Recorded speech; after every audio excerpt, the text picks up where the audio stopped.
हिंदी में यूपीएससी की तैयारी से संबंधित प्रोग्राम्स को देखने के लिए सब्सक्राइब करें स्टडी IQ IAS हिंदी। दोस्तों 28 दिसंबर 1885 को समस्त विश्व ने एक ऐसी पार्टी को भारत में उदय होते देखा जिसने सर्वप्रथम तो लोगों की आवाज को पहचाना और भारत को आजादी की तरफ, जो आजादी का आंदोलन था, उस तरफ मुखर किया और निश्चित तौर पे भारत की आजादी में एक बड़ी भूमिका निभाई। लेकिन आजादी के बाद समय के साथ हमने एक क्षरण देखा और वर्तमान में जब 2026 में हम इवोल्यूशन कर रहे हैं कि वो पार्टी कहां पे है, तो हम एक चीज देख रहे हैं कि कहीं ना कहीं जनता की नजर में और चुनावों के अगर पर्सपेक्टिव से देखें तो कहीं ना कहीं थोड़ी सी नकारात्मकता तो बनी हुई है। आज हम उसी पे बात करेंगे, कांग्रेस का वर्तमान, भविष्य और जो उसका भूतकाल रहा, उस पर हम विश्वास डिटेल में बात करेंगे कि राष्ट्रीय कांग्रेस क्या है, संरचनात्मक संकट क्या चल रहा है, उसकी बात करेंगे। 140 वर्षों की यात्रा और अस्तित्व की चुनौती का जो विश्लेषण है उस पर विस्तार से बात करेंगे। एक चीज बताता चलूं कि ये जो वीडियो है ये करंट अफेयर्स के लिए तो चलो यूजफुल है ही, लेकिन एक केस स्टडी भी है कि भारत में अगर कोई पार्टी अगर तो जनता के नजर में थोड़ा सा डाउन जा रही है तो क्या कारण हो सकते हैं संरचनात्मक। ठीक, मेरा टेलीग्राम है, यहाँ इंस्टाग्राम है, स्कैन करिए, जुड़िए, यहीं पे बातें मुलाकातें PDF सब यहीं पे शेयर हो जाएगा। ठीक है, चर्चा में क्यों है, क्योंकि 28 दिसंबर 2025 को कांग्रेस ने 140 वर्ष पूरे किए, है ना। हम लोग जब मॉडर्न इंडियन हिस्ट्री की बात करते हैं और हम बात करते हैं कि जब पूरे भारत में एक शांति सी दिख रही थी, कोई भी बड़े स्तर पे कोई दल ऐसा नहीं था जो आके लोगों की बात को सामने रखे, तो कांग्रेस आती है। एओ को याद कीजिए, उस पहली क्या कहते हैं मीटिंग को याद कीजिए। ऐसे बहुत सारे उदाहरण आपके सामने आ जाएंगे। इनफैक्ट भारत की आजादी के आंदोलन में कितनी सारी कांग्रेस मीटिंग्स आपको ध्यान आ जाएंगी, योगदान दिख जाएगा। लेकिन हम आज इसके आजादी के बाद के स्वरूप पर भी हम लोग बात करेंगे, ठीक है, क्योंकि पार्टी के वरिष्ठ नेता दिग्विजय सिंह का जो बयान है, जो MP में बड़े फेमस नेता, अभी भी बड़े लोकप्रिय हैं, उन्होंने क्या कहा कि भाजपा और RSS की संगठनात्मक क्षमता की प्रशंसा की। और ये सही बात है कि अगर आज भारत में भाजपा इतनी मजबूत पार्टी के रूप में दिख रही है तो निश्चित तौर पर संगठनात्मक रूप से बहुत काम किया गया उस पर, है ना। और जो कांग्रेस की कमजोरियां हैं उस पर गाहे बगाहे बहस होती रहती है। बड़ी बात क्या है कि बिहार चुनाव में जो कांग्रेस की स्थिति हो गई, सिर्फ 6 सीटों पे जो सिमट गई, इसके बाद चीजें और ज्यादा उफान पे हैं। बातें हो रही हैं कि चीजें कितनी सही हैं कि नहीं। प्रश्न क्या है, क्या कांग्रेस केवल एक चुनाव हार रही है या यह एक गहरा संस्थागत क्षय है, इंस्टीट्यूशनल डिके है? क्योंकि जिस कांग्रेस को हम आजादी के समय इतनी मजबूत पार्टी, इतना मजबूत नेतृत्व होते हुए देखते हैं, उसके डिके के पीछे के कारणों को भी हमको देखना होगा। ठीक है, क्यों कहा जा रहा है? क्योंकि अगर आप देखिए स्ट्राइक रेट बिहार का, तो 2025 के चुनाव में 10% ही रह गया था। ठीक है, समस्या केवल चुनाव हारना नहीं बल्कि लगातार घटता जनाधार है, बेस कम हो रहा है। और बहुत से लोगों का कहना है कि खुद कांग्रेस का भी जो बूथ लेवल, जो बेस है, वो भी कम हो रहा है ना। जिला और बूथ स्तर पर पार्टी का संपर्क टूट चुका है। कांग्रेस आज अपने इतिहास के सबसे गंभीर अस्तित्वगत संकट यानी कि एग्जिस्टेंशियल क्राइसिस से गुजर रही है, जो कहीं ना कहीं चुनावों में भी दिख रहा है, राष्ट्रीय स्तर पर तो खैर दिख ही रहा है ना। अगर देखा जाए तो 1947 से 1960 का जो दशक था, आपको बहुत अच्छे तरीके से पता होना चाहिए कि न सिर्फ कांग्रेस का जिला नेटवर्क बहुत मजबूत था, बल्कि जो स्थानीय नेतृत्व था और क्रमशः जो बढ़ता हुआ नेतृत्व था, वो भी बड़ा मजबूत था।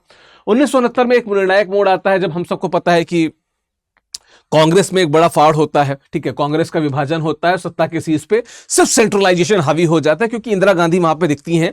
और इंदिरा गांधी के बाद कांग्रेस, जिसको हम इंडियन नेशनल कांग्रेस कहते हैं, उसको कांग्रेस इंदिरा कहा जाने लगा। और वो एक जो इंदिरा का नाम था, इंदिरा गांधी का नाम था, और उसके कारण जो सेंट्रलाइजेशन बढ़ा, उसके कारण कहीं ना कहीं कांग्रेस में जो क्षेत्रीय स्तर पे उनकी जो पहुंच थी वो कम होती गई, है ना।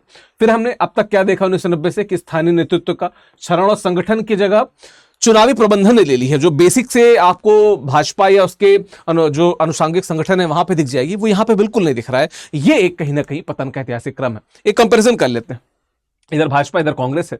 RSS का संस्थागत इकोसिस्टम है। अगर आधार की बैकबोन की बात की जाए, कोई समर्पित कैडर नहीं है। कार्यकर्ता वैचारिक रूप से प्रशिक्षित कैडर, प्रॉपर ट्रेनिंग होती है। ऐसा नहीं कि 1-2 महीने की नहीं, प्रॉपर 2 साल 3 साल 10 साल की ट्रेनिंग होती है और लाइफ टाइम ट्रेनिंग चलती रहती है। केवल चुनाव के समय सक्रिय भीड़ देखने को मिलती है। गतिविधि क्या है? 24/7 राजनीतिक और सामाजिक सक्रियता आपको दिख जाएगी। किसी भी चौराहे पर जाके आप एक बार भाजपा की बात कर लीजिए तो 4 आपको वैचारिक समाज सेवी दिख जाएंगे वहां पर।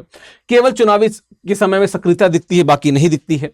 चुनावी ट्रस्ट और कॉर्पोरेट फंडिंग में बड़ा हिस्सा इनको मिलता है। इनकी बात की जाए तो वित्तीय संसाधनों की भी इस समय भारी कमी देखने को मिल रही है और कहीं ना कहीं इसका कारण विगत 3 टाइम से 2014 के बाद से वो सत्ता में नहीं आए, और जब सत्ता में कोई पार्टी आती तो जनाधार के साथ में वो अपने अपने अर्थ को भी मजबूत करती है, जो कहीं ना कहीं यहाँ पे कमजोर होता दिख रहा है। ठीक है, अब धारणा क्या है, देखिए इसको अगर लीडरशिप माने, इसको मध्यस्थ माने, इसको कार्यकर्ता माने, वर्कर्स माने, तो कहीं ना कहीं यहाँ पे बहुत ज्यादा लूप होल देखने को मिल रहा है कांग्रेस के। ठीक है, परिभाषा क्या है, यह समर्पित और प्रशिक्षित कार्यकर्ताओं का समूह है जो पार्टी की विचारधारा यानी कि आइडियोलॉजी को पूरी तरीके से प्रशिक्षित होते हैं। अब क्या है कि कांग्रेस के पास इस स्वतः स्फूर्त यानी कि सेल्फ सस्टेनिंग जो तंत्र है उसका अभाव है।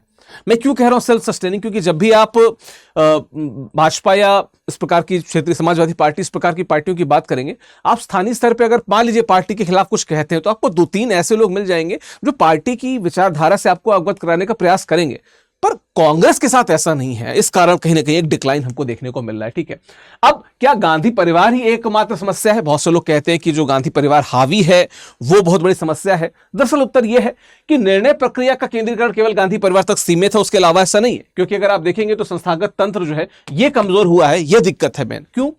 क्योंकि असली समस्या राज्य और जिला नेतृत्व के विकास का न होना है। नई प्रतिभाओं को ऊपर लाने से कोई तंत्र मैकेनिज्म नहीं है इनके पास में, अन्य पार्टियों के पास है, इनके पास नहीं है। इस पे काम करना होगा। इवन जो जैसे एनएसयूआई की बात करें, जो इनका छात्र राजनीति का अनुषांगिक संगठन है, आप अगर अब मैं जिस विश्वविद्यालय समय आता हूं या यूपी की राजनीति की बात करें तो वहां पे बहुत से लोग हैं जो उसमें स्वतः स्फूर्त रूप से जुड़े हुए हैं, पर निश्चित तौर पे चुनावों में दिखता है कि जिनको एबीवीपी या समाजवादी छात्र सभा से टिकट नहीं मिलता, कई बार वो लोग इधर देखने लगते हैं। और तब कैसे हम मान सकते हैं कि वैचारिक रूप से मजबूत होंगे, है ना? विरोधाभास क्या है कि भाजपा संरचनात्मक रूप से कांग्रेस से अधिक केंद्रीकृत दिखती है। सीएम और अध्यक्ष की नियुक्ति केंद्र होती है, फिर भी वह सफल है क्योंकि उसका निचला ढांचा जो आरएसएस है उसने सबको मैनेज किया हुआ है। इवन विद्या भारती, अखिल भारतीय शिक्षा संस्थान, विश्व हिंदू परिषद सब साथ में जुड़े रहते हैं और चीजें बहुत बेहतर तरीके से आती रहती है। खैर, अब अगर हम आंतरिक लोकतंत्र की बात करें तो इसमें एक टर्म है जिसको हम कहते हैं G23, जो 23 वरिष्ठ नेताओं का समूह है। वो समय समय पे अपने निर्णयों के बारे में, अपनी चिंताओं के बारे में बताता रहता है। सकारात्मक पक्ष क्या है कि पार्टी की आंतरिक स्वतंत्रता है और लोकतांत्रिक संस्कृति का प्रमाण है कि भाई ये बताते हैं। नकारात्मक क्या है कि लोगों के सामने ये इमेज जाती है कि अंदर ही फुटमत है, आपस में ये लोग लड़ झगड़ रहे हैं, इस प्रकार की बातें हैं।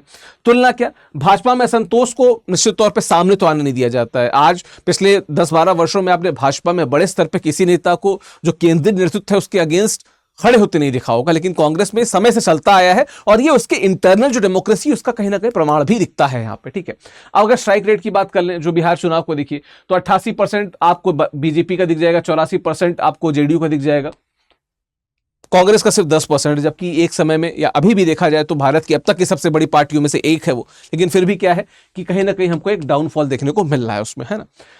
विफलता के क्या कारण हो सकते हैं? संगठनात्मक शून्य, यस, बूथ मैनेजमेंट है नहीं क्योंकि ग्राउंड लेवल पे कार्यकर्ता नहीं है, देरी से निर्णय, जो टिकट कंफर्मेशन होता है, किसी को जो उम्मीदवार को खड़ा किया जाता है बहुत लंबे समय बाद होता है, डिले हो जाता है उसमें, है ना?